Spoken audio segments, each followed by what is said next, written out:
was building on a lecture. Verses coming daily under pressure. Working on the plot and the scheme. The true style trademark is at the edge of your dreams. I'm talking one shot for the kill. The breeze cut, freeze up, straight dropping the chills. I'm talking taking over pieces and shares. A bomb break sky high. Check the movement is here. Yeah. It's one heart, one shot. Now the future is yours. Go.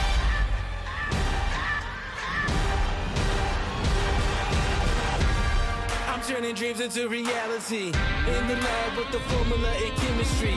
The memories spark and motivate and make the industry shake. We put the bars in the brakes. I'm talking one chance at best, yes. Painting pictures for the culture, keep the brushes fresh. Flip the cover with the drummer, passion never rests. Freedom is a teacher under pressure, now we blessed. See, I was so good for the go. There's one art, one shot, now the future is yours. Go! Yeah. It's one art, one shot, now the future is yours. Go!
카메라 촬영 이론 안내입니다. 먼저 프레임에 대한 설명입니다. 동영상은 여러 장의 사진들이 모여서 이루어진 것입니다. 더 쉽게 어렸을 때 다들 플립북 해보셨을 거라 생각하는데, 한 장씩 그림을 그리고 손가락으로 빠르게 넘기면 움직이는 것처럼 보이듯이 영상도 똑같습니다. 그래서 동영상은 한 장씩 멈춰서 볼 수 있습니다. 이 한 장을 우리는 프레임이라고 부릅니다. 다음은 프레임 레이트에 대한 설명입니다. 프레임 레이트는 1초에 담기는 프레임의 개수를 뜻합니다. 이외에 초당 프레임 수, 프레임 per second, FPS라고 부릅니다. 자주 쓰이는 프레임 레이트에는 세 가지가 있습니다. 24fps, 30fps, 60fps. 우리가 흔히 접하는 영상들의 프레임 레이트는 보통 이 세 가지 안에 다 포함되어 있습니다. 그렇다면 프레임이 높을수록 움직임이 부드러울까요? 그건 사용 용도에 따라 다릅니다. 영화 같은 경우에는 24fps로 제작됩니다. 다른 경우도 있지만 대부분 24fps로 제작됩니다. 영화에서 24fps를 사용하는 대표적인 이유로 영화와 같은 느낌을 주기도 하지만 프레임 단위로 작업하는 경우 높아질수록 작업 시간과 단가가 높아지기 때문입니다. 다음은 30fps입니다. 영화를 제외한 모든 영상에 사용된다고 생각하면 됩니다. 제일 많이 사용되는 프레임 레이트입니다. 뉴스, 예능, 유튜브 콘텐츠 등 다 30fps에 해당됩니다. 사실 사용하는 이유는 옛날부터 써왔기 때문입니다. 마지막 60fps입니다. 우리가 사용하는 게임과 같은 것들이 60fps로 제작되곤 합니다. 유튜버, 게임 BJ들이 자주 사용하는 프레임 레이트입니다. 60fps는 현장감을 전달해야 하는 게임, 스포츠 등에서 사용된다고 생각하면 됩니다. 다음은 화소에 대한 설명입니다. 하나의 영상을 확대해보면 많은 점들로 구성되어 있습니다. 이 점 하나하나를 화소라고 부릅니다. 화소가 많아질수록 영상의 선회도가 살아나게 됩니다. 우리가 흔히 보는 유튜브의 경우에는 가로 1920개, 세로 1080개로 구성되어 있습니다. 가로의 화소수는 1920개, 세로의 화소수는 1080개가 되겠죠. 다음은 해상도에 대한 설명입니다. 해상도는 화소의 개수를 표현하는 방식입니다. FHD, QHD, UHD 많이 들어보셨죠? 이 용어들이 해상도에 해당하는 것입니다. FHD는 가로 1920개, 세로 1080개의 화소로 이루어진 해상도입니다. QHD는 가로 2560개, 세로 1440개의 화소로 이루어진 해상도로 일반적으로 2K라고 부릅니다. UHD는 가로 3840개, 세로 2160개의 화소로 이루어진 해상도로 일반적으로 4K라고 부릅니다. 여기서 2K, 4K 뒤에 붙는 K는 1000을 뜻합니다. 2K는 약 2000개, 4K는 약 4000개 이상의 가로 화소수를 가지고 있기에 숫자 뒤에 K를 붙여 표기합니다. 다음은 주사 방식에 대한 설명입니다. 유튜브에 들어가서 한 번쯤 보셨을 겁니다. 1080p, 1440p, 2160p 등 해상도 옆에 P라는 알파벳이 붙어있는 것을 확인할 수 있습니다. 이렇게 숫자 뒤 P가 붙은 경우에는 숫자만큼의 세로 화소수가 가지는 해상도가 순차주사라는 방식으로 화면에 표시되는 것입니다. 한 장의 프레임을 순차적으로 표시하는 것입니다. 1080i, 480i처럼 뒤에 i가 붙는 경우가 있습니다. 현재 많이 사용되는 주사 방식이 아니기에 흔히 볼 수 없었을 것입니다. i는 비월 주사로 하나의 영상을 홀수와 짝수 가로줄로 나눠 번갈아가며 표시하는 것입니다. 촬영과 편집 시 P로 설정하는 것을 권장합니다. 다음은 화질에 대한 설명입니다. 대부분 화질이 좋다라는 표현을 많이 사용하시는데 화질이 좋다는 것은 색감, 대비, 해상도 등 다양한 요소들이 잘 어우러져 있다는 것입니다. 해상도가 높다 해서 화질이 좋아지는 것은 아니게 되는 거죠. 물론 해상도가 화질을 높이는 요인 중 하나일 수 있겠지만 해상도가 화질이라는 것은 아니라는 겁니다. 다음은 화면 비율입니다. 우리가 흔히 보는 영상들은 대부분 16:9 비율로 되어 있습니다. 그래서 16:9 비율을 유지한 채 해상도만 높이고 있는 겁니다. 근데 이 화면 비율은 영상의 분위기를 줄 때도 사용됩니다. 4:3 비율을 사용하게 되면 옛날 느낌을 줄 수 있고 21:9 비율을 사용하게 되면 영화와 같은 느낌을 줄 수 있는 것입니다. 화면 비율은 시청하는 환경에 따라서 적절하게 바꿀 수 있습니다. 유튜브 쇼츠나 릴스와 같은 경우에는 스마트폰으로 보기 때문에 9:16 비율을 사용하곤 합니다. 다음은 샷 사이즈 안내입니다. 영상에 관심이 있으신 분들이라면 롱샷, 미디움샷, 풀샷 등 사이즈에 관한 이야기를 꽤 많이 들어보셨을 겁니다. 본격적인 사이즈별 정의에 앞서 샷 사이즈가 사용되는 이유에 대해 먼저 이야기해 보겠습니다. 샷 사이즈는 일관된 공간적, 시간적 순서를 만들기 위해 사용됩니다. 즉, 카메라에 어디까지 담기느냐를 대략적으로 알 수 있다는 것입니다. 첫 번째, 익스트림 롱샷입니다. 익스트림 롱샷의 다른 말은 구축샷이라고도 불립니다. 영상을 시청하는 관객에게 다음에 나올 샷의 의미와 맥락을 제시하기 위한 샷으로 한 장면의 시각적, 공간적 정보를 제공하는 역할을 합니다. 이러한 샷은 콘텐츠의 도입부나 새로운 씬의 시작 부분에 제공되는 샷입니다. 구축샷 제공을 통해 관객은 영상의 장소나 주위의 환경 또는 시간에 대한 정보를 입수하게 되는 거죠. 일반적으로 한 장면의 도입부에 제공되는 익스트림 롱샷이나 롱샷은 근접샷이 어떤 맥락에서 촬영되었는지를 밝혀주는 공간적, 시간적 설명을 하는 데 사용되며 바로 이런 이유에서 익스트림 롱샷이나 롱샷, 풀샷을 구축샷이라고 합니다. 보통 첫 장면이나 씬이 전환될 때 사용하는 경우 앞으로 전개될 공간적 상황을 제시하기 위해 사용됩니다. 두 번째, 롱샷입니다. 롱샷은 익스트림 롱샷보다 파노라마의 느낌은 적지만 보다 구체적입니다. 인물과 배경이 등장하지만 인물이 배경에 비해 작게 표현됩니다. 관객에게 샷 안에 있는 인물을 구체적으로 알아보게 하고 전체와의 관련성을 이해할 수 있게 합니다. 즉, 관객이 씬 안의 사람, 장소, 사물들에 대한 정보를 알아볼 수 있게 하기 위한 샷으로 역시 일종의 설정샷입니다. 롱샷은 영상 제작자가 배우들의 움직임이나 도구의 배치 등을 보여줌으로써 씬에 대한 자세한 정보를 제공할 수 있는데 그 이유는 샷이 넓을수록 장면에 많은 요소들이 포함될 수 있기 때문입니다. 관객들에게 이 사건이 어디에서 발생할 것이다 라고 알려주는 기능을 하게 되는 것입니다. 세 번째, 풀샷입니다.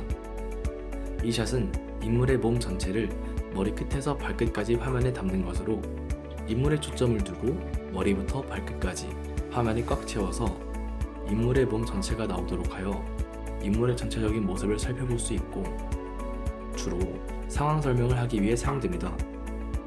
풀샷은 롱샷의 변형으로 롱샷에서 피사체에 가장 근접한 샷입니다. 배경보다는 피사체에 더 많은 관심을 보이는 샷입니다. 네 번째, 미디움 샷입니다. 미디움 샷은 인물의 무릎이나 허리, 가슴 이상의 크기를 나타내는 샷을 말합니다. 인물의 몸짓, 표정, 움직임을 포착하기에 적절한 크기이기 때문에 주로 인물 간의 대화에 많이 사용됩니다.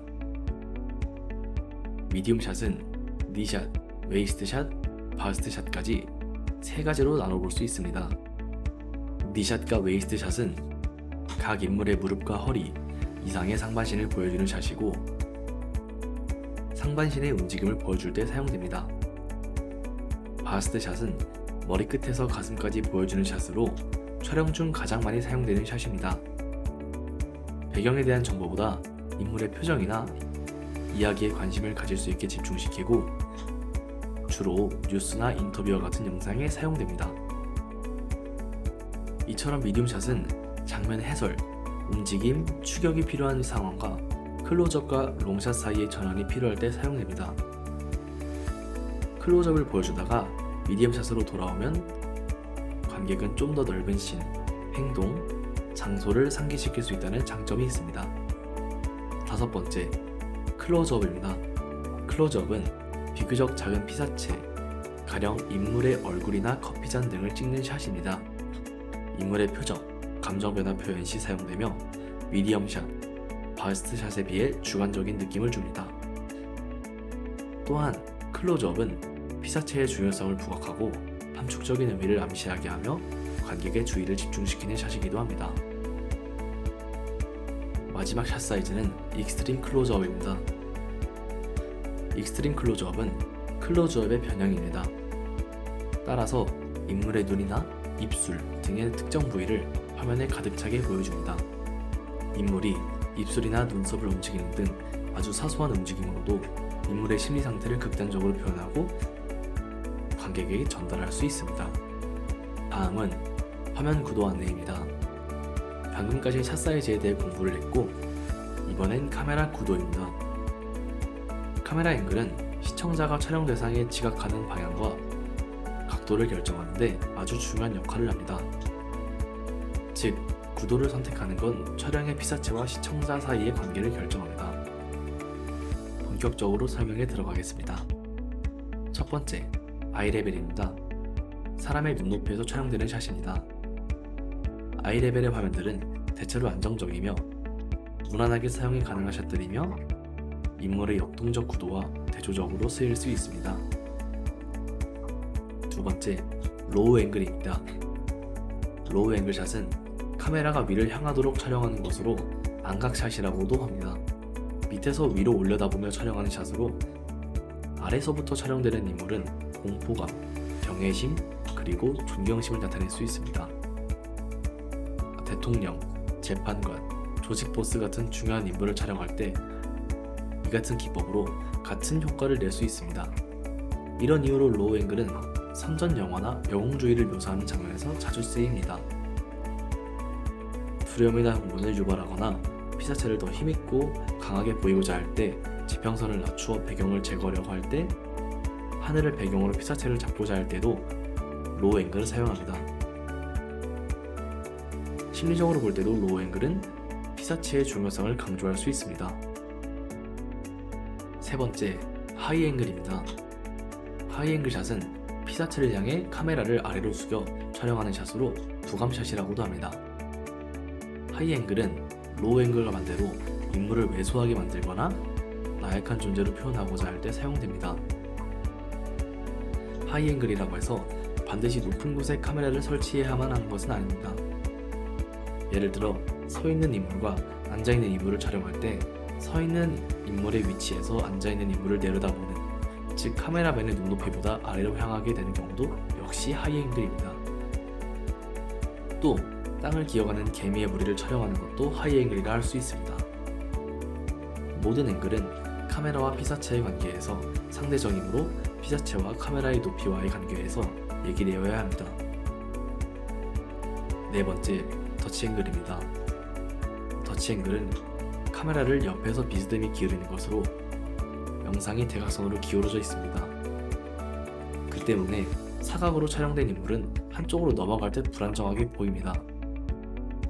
심리적으로 터치 앵글은 긴장, 변이, 그리고 임박한 변동을 암시하며 시각적으로 불안감을 포착하는 데 효과적입니다. 다섯 번째, 헤드룸입니다. 화면 구도를 잡을 때 룸은 피사체와 빈 공간의 여백을 말합니다. 인물 촬영 시에 인물의 머리 상단부와 화면 상단 사이에 빈 공간을 두어 화면 속 인물의 느낌을 자연스럽게 구성하기 위한 공간을 뜻합니다. 헤드룸 공간이 적으면 인물이 천장에 닿아있는 느낌을 주고 반대로 공간이 많으면 인물이 서진 듯한 느낌을 받습니다. 샷 사이즈가 넓어질수록 헤드룸도 넓어집니다. 여섯 번째, 아이룸입니다. 인물이 카메라를 보지 않고 다른 특정한 방향을 바라보고 있는 경우에 바라보고 있는 방향에 일정 공간을 두는 것입니다. 인물의 시선이 가는 방향으로 화면에 일정 공간을 두는 것입니다. 일곱 번째, 리드룸입니다. 움직이고 있는 피사체를 촬영할 때 인물이 이동하고자 하는 진행 방향 앞쪽으로 일정한 공간을 두는 것을 의미합니다. 진행 방향보다 앞쪽에 많은 여백을 두면 안정된 느낌을 주지만 앞쪽보다 뒤쪽 여백이 더 많으면 불안하고 답답한 느낌을 줄 수 있습니다.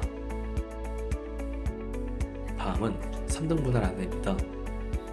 두 개의 동일한 간격의 수평선과 두 개의 동일한 간격의 수직선으로 프레임을 나누었을 때 그림처럼 4개의 교차점이 생깁니다. 해당 교차점에 담고자 하는 피사체 및 중요한 요소를 배치하는 것을 3등 분할이라고 합니다. 피사체가 정중앙에 위치하면 동적이 아닌 정적인 이미지를 갖게 됩니다. 즉, 영상의 흥미가 떨어진다는 것입니다. 전경을 보여줄 때는 수평선을 하단 3분의 1 지점에 놓고 중요한 피사체는 각 방향의 3분의 1 지점의 교차점 또는 그 언저리에 놓는 것이 좋습니다. 인물의 눈은 상단 3분의 1 지점이 가장 적당합니다. 다음은 180도 법칙 안내입니다. 카메라 앞에 위치한 두 인물이 대화하는 장면을 촬영할 때는 이들 사이의 가상의 선인 180도 선이 있다고 생각하고 그 선을 기준으로 180도까지 반원 방향에서만 촬영해야 한다는 규칙입니다. 서로 다른 방향에서 인물을 단독으로 비추면 배경이 완전히 바뀌게 되어 서로를 외면하는 것처럼 보일 수 있습니다. 인물의 위치나 방향성에 혼란을 주기 때문에 이러한 법칙이 생겼습니다. 다음은 30도 법칙입니다. 30도 법칙은 180도 법칙과는 반대로 30도 이상은 움직여줘야 된다 라고 기억하면 될 것 같습니다. 동일한 피사체를 여러 샷으로 나누어 촬영할 때는 이전 샷과 30도 이상은 이동해야 다음 샷이랑 자연스럽게 연결됩니다. 30도 이하로 이동할 시에는 카메라 화각에서 큰 변화가 없기 때문에 시청자 입장에서는 굉장히 지루한 샷을 연속으로 받아들일 수 있습니다. 카메라 앵글의 섬세한 선택은 영상에서 메시지 전달의 다양성과 충격을 만들어주는 효과를 만들어줍니다. 촬영할 때 앞서 배운 샷 사이즈, 앵글 등의 화면 구성을 조화롭게 한다면 영상을 풍성하고도 시각적으로 흥미롭게 제작할 수 있습니다.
이상으로 카메라 촬영 이론에 대해 알아보았습니다.